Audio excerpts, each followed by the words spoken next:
Welcome back to the Breathing Space podcast. I'm your host, Elizabeth Harris, and this is the space to come to reconnect with yourself using the breath and also to learn about patterns or anything that's getting in the way of you feeling your feelings, feeling the full expression of who you are.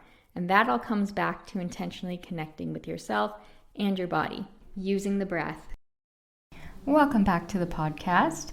This week we are talking about kind of the great struggle I've experienced in my life, and certainly as I've delved into the personal development industry and self-help and healing and all of that, which is around the pursuit of growth, of improvement, of doing more, being better, the best version of yourself, the truest version of yourself, and accepting yourself as you are right now, loving yourself as you are right now, and how the two things kind of pull at one another at different points of time. And I'm going to be talking too about, as someone who's been in the personal development industry for several years now, as both a consumer and as someone who offers her services, my breathwork services or previously coaching services, how that's kind of played out for me and some of my observations, some of my, I might be calling some things out as well, because I've been through it for several years now and realized that there's some perhaps unhealthy things going on. And it comes back to this theme though, the push and pull between being and loving yourself as you are and wanting to grow and change. And so as we go into this, I started talking about this subject in my Substack this week on Monday. Mondays are my weekly Substack newsletter on the breathing space, so you can check that out. And then Wednesdays, this podcast comes out, and it's usually a deeper dive into that, me talking rather than me writing. And on Monday, it was all about wanting to love and accept yourself as you are. After doing years of personal development, this was mirrored to me in my friends and family, because I believe everything, all the relationships in our life are a mirror for ourselves. They're reflecting something back about ourselves, even when it's a reflection you don't necessarily want to have. And I was looking to my partner, to my family, to my friends to give me answers, to give me approval, to tell me what to do and to love me for it. And they were not seeing me. I was expecting them to see through what I was saying and what I was doing and see the true core me, and I wasn't even able to do that. And yet I was expecting them to behave on this super high level of consciousness. And so that was me wanting to grow, wanting to know what to do without accepting where I am now. It was being mirrored back to me that in the here and now, I wasn't loving and accepting myself. I was trying to change myself, which was what was going on. And this is something that I've fallen back into time and time and time again. When are we growing just for the sake of growth, or when is it an expansive growth? And this is really challenging because there's so much marketing around, be in the 5 a.m. club and it'll change your life. All these things to change your life. And I was working with a coach, and she was talking about, at the end of this experience, we were kind of doing this together as a group with her and several other people that she coached. And she said, at the end of the experience, I don't want to be the same person. I won't be the same person. And if that happens at the end of something, I don't think there's anything wrong with that. We go through different life experiences, different events in our lives that do change us profoundly. But I think going into some sort of, she said not a challenge. I don't know what to call it other than a challenge though. So for the sake of this podcast, we were doing a challenge together.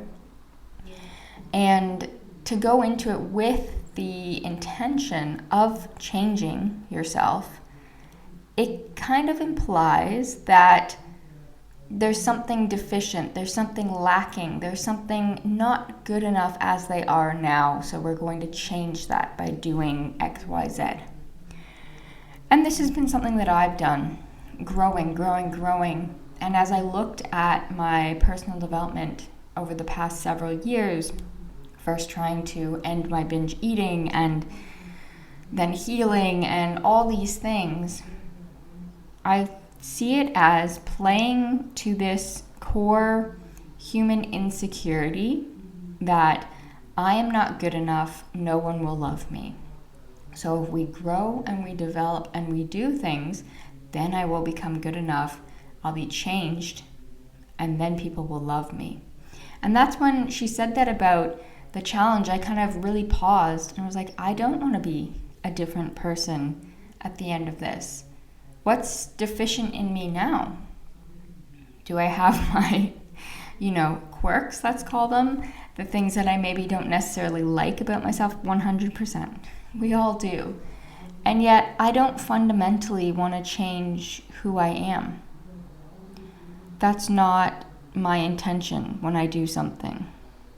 It will happen. I'm not the same person I was 5, 10, 15 years ago. That's for sure.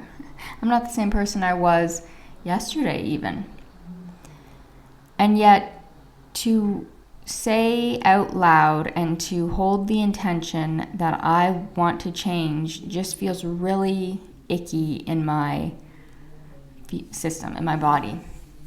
And what it comes to, I realized, was again this idea that so much of the personal development industry is around people being in fear and not thinking that they're good enough. And that if they do these things, they'll be worthy, they'll achieve more, they'll do more, they'll be more exciting, more interesting, and then they'll be good enough. People will love them. That's what I think it essentially boils down to, and a lot of marketing is around this. It's very fear-based. Of course, there's some that's very expansive, but there's still that underlying implication for many. I'm not saying everyone. I know especially a lot of breathwork facilitators who I did my training with or who I am friends with, they're talking about healing for, your own good, and they have beautiful intentions, and I know what their intentions are. And of course, I don't really know what the intentions are of these big name coaches who are marketing things. I can just respond. Again, it's a mirror. All this marketing is a mirror to me. And so this is what I'm picking up on. And I've been discussing this with a friend of mine about, learning to accept and to acknowledge our own needs. Because do I need another program, or do I need to actually apply what I've been taught and embody it? I need to embody myself. I need to reconnect with myself. I was sitting yesterday, it was like midnight, my partner was asleep, and I came downstairs and I was just sitting in our sunroom with myself. No phone, no book, no nothing. And I just realized then that I really just need to come back to myself. I don't need another coach. I don't need another program. I don't need anything. At this point in my life, I do not need any of that. And that's the thing with most of the programs and coaches and things out there. You don't need them. You don't need to work with me either, in all honesty. You can find all the answers within yourself. And a facilitator or a coach or someone who's asking you questions and giving you practices, it's only ever to help you come back to yourself. When you are struggling to do that, whether that's a dysregulated nervous system or something, that is what's going on. And I've worked with so many coaches that the problem I now face is I have so many tools and things to go to, it's almost an overwhelm. And so I need to come back to what I know works for me, come back to my breath and come back to my body and come back to myself, and not have a third party getting involved. I just need to embody deeper these things because there's nothing wrong with me. And when I began my journey, I thought there was something wrong with me. That's what was driving the behavior to begin with, the behavior I wanted to fix. my issues with food and with body image and all that. I wanted to change it. I wanted to fix it because clearly there was something wrong with me. Otherwise, I wouldn't be behaving this way. I wouldn't be fat. I wouldn't be eating uncontrollably. I wouldn't be unable to feel my feelings. I wouldn't be thinking that, like, what the heck is wrong with me? That's basically like what it boils down to. I'd be like, there's something wrong with me. I'm not good enough. And what was the other one? I don't know what I want to do with my life. Like, what's my purpose? What's my meaning? Just feeling lost. And then you stumble across personal development, and it's like, oh, you can do all these things, and it feels really empowering at first. I can do all these things, and my problems will go away, and I'll be expansive, and I'll make more money, and all these things. There's nothing wrong with you. There's nothing wrong with you, and that doesn't really sell as well as, here's a problem, you have a problem, here's a solution. Oh, problem, solution. And another coach that I follow, she's been calling this out in the industry because she's like, how many of you, before you got into coaching, got into this industry, didn't know about money blocks or lack and scarcity? It's like the industry created these problems where there wasn't one, so they could sell you a solution, with manifestation and clearing money blocks and things. I was like, yeah, that's true. Before I got into this industry, I was actually really good with money. I didn't think I had blocks or anything. I could work and I could make money and I could save money and I could spend money, and that was it. And then you get into the industry and they teach you about money blocks and scarcity, and this is why you're not getting what you want, and so here's what you can do to change that. Change this thing about yourself to get this result. Change your energy. Shift your energy. And I used to be so good at that. Shifting state, shift state, shift your state. Tony Robbins is really big into this. And I started out my journey with Tony Robbins. I took his coaching program too, like coaching certification program. And there's only so long that you can shift your state. And another way of thinking of this is shifting your nervous system, going from a fight state, shifting it from dysregulation to regulated. If you don't sit with those sometimes that's what you need. And in all my journey, one of the things that I come back to is about needs. What am I needing? I was talking to a friend about this as well, how I actually used to teach a course. I did a group coaching program on identifying your needs, learning and understanding about your needs. And I think that even predates or is the building block for understanding nervous system dysregulation, because if your needs aren't met, you're going to be dysregulated. So if you understand the need, you address the need, you can regulate your body, rather than going straight to regulating the body without understanding what the need is. Because if you continually are not having this need met, you're going to continue to be dysregulated. So you need to address that. That's my belief. I'll do a podcast episode on that to go more in detail.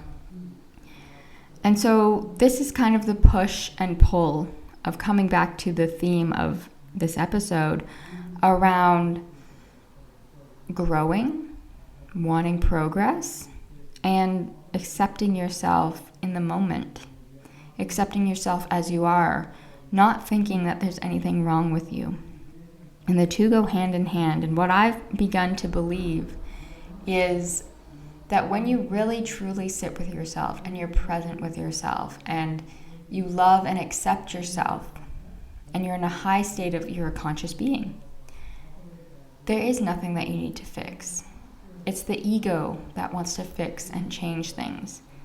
Now, we're not always in a high state of consciousness all of the time. And that's the truth. We're human beings having a human experience. We drop down into lower states of consciousness, and that's where we want to grow and grasp.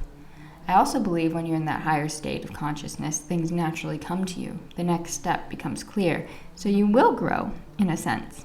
But you're not actively seeking it from a place of lack or scarcity or fear. It just comes to you. You attract it. Yes, this is sounding manifestation-y, law of attraction type thing. And that's what I believe And so when we are forcing ourselves to do something, to grow, to change, that's not coming from a higher place of consciousness. It's coming from the human ego, whatever you want to call it, that wants to change. And so this is where I've started settling into things, knowing that growth will naturally happen. It's our natural human state to want to expand. And when we're in a highly conscious, aware place, it naturally happens. And so my work then is not to change anything about myself, to grow just for the sake of growing. The work is to get to that conscious state, which is why I love breath work, because it allows me to access that wisdom in the moment that I'm breathing. And so that is what I focus on, rather than changing anything about me. It's coming back here, and that's how I marry these two sometimes conflicting needs together. Because overall, I know if I'm not growing, I will be unhappy, because I am kind of a growth-oriented person. And I know if I'm actively striving and pushing myself, I will burn out and I will not be happy either. These are the two sides of the same coin. And that's where it becomes even more important to come back to yourself, And so I only want to work with people going forward who help me in this process of coming back to myself. We get out of all this stuff up in the head, the mindset. No, thank you. I don't need my mindset, because my mindset is a byproduct of my nervous system, of the state of my body. If my body doesn't feel safe, my thoughts are going to be all over the place. And when my thoughts are all over the place, I judge myself, and that's where I think I need to change and do things to grow, to be a better person. So instead, I'm going to bypass that.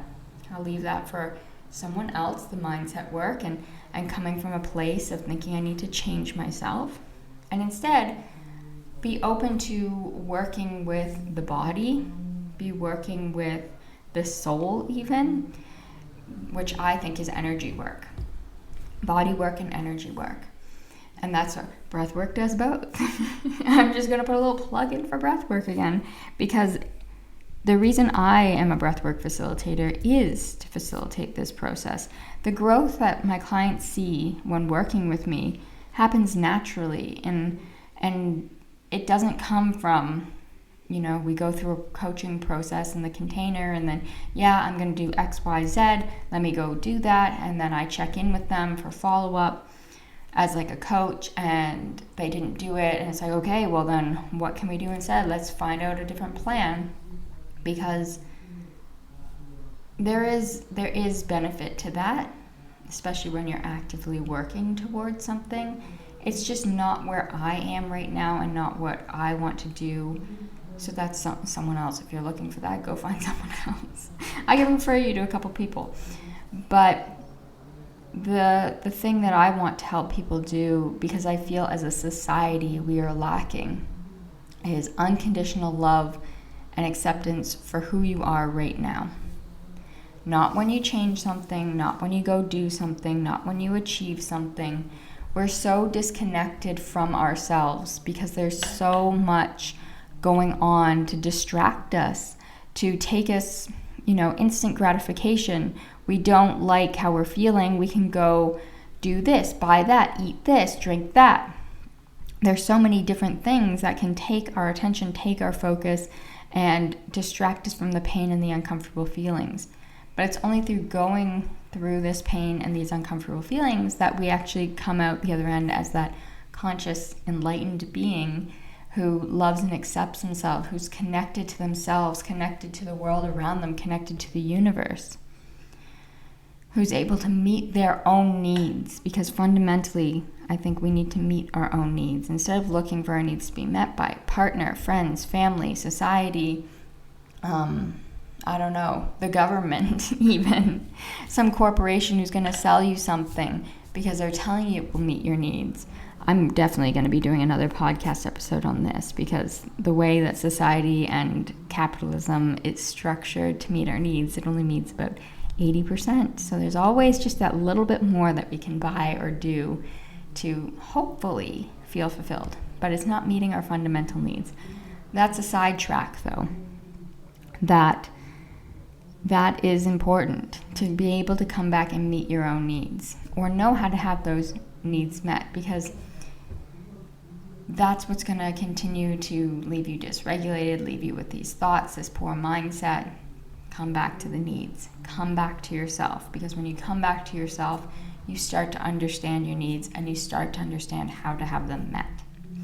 And that is where we do this out of loving yourself, not judging that I have a particular need. Instead, accepting I have this need and it needs to be fulfilled, and I'm going to go and fulfill that need. That's what this whole process is about. Understanding our needs, understanding ourselves, and loving ourselves enough to go through this, to search out these answers for ourselves, and to be with ourselves, just as we are. So I'd love to hear from you about what your experience has been between, personal growth, in the personal growth, self-development industry, and how that plays out with loving and accepting yourself. Do you feel more loved and accepted when you do personal development work? Does that feeling last? Because I can tell you from my experience of having worked with multiple coaches and done multiple programs, that most of the time it's a temporary feeling that vanishes. There have been certain individuals who I've worked with where it has been a more long-term lasting effect. Shout out to my one-to-one coach who was a breathwork facilitator and why I do breathwork. And that's because things were fundamentally shifted in my body. Things were released. It wasn't mindset work that we were doing. And she focused on loving unconditionally. That was like the main thing that she shared with me about what her work was. And I really fundamentally believe that. So I'd love to hear your experience as someone who's in the personal development kind of space, who's done any work, or who hasn't, because maybe you're like, yeah, that's not for me. I want to know why. Like, you didn't fall into the same pitfall as me. I'd love to hear from you. And you can leave comments on my Substack, The Breathing Space, on this episode, because it's such an interesting kind of, we need these two things fundamentally to grow and develop as a need, and to be loved and accepted as another need. So how do we get both of them without one overriding the other? And I shared my theory in this episode.